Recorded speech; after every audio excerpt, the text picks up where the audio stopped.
Sa kulungan ng bagsak ngayon ang isang lalaki matapos ang kasong sexual assault sa isinagawang operasyon ng PNP Mondragon.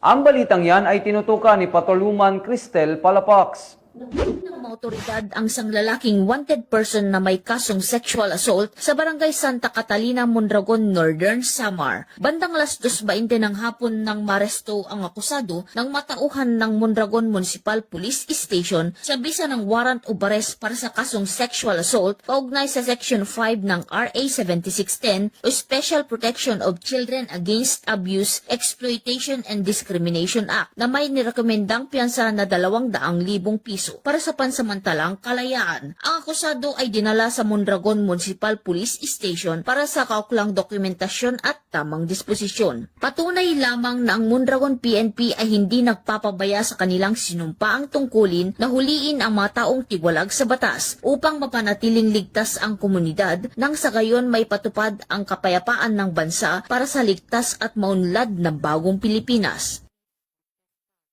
Mula dito sa Eastern Visayas, ako ang inyong PNN correspondent, Patrolwoman Palafox, alagad ng batas, tagataguyod ng Balitang Pulis.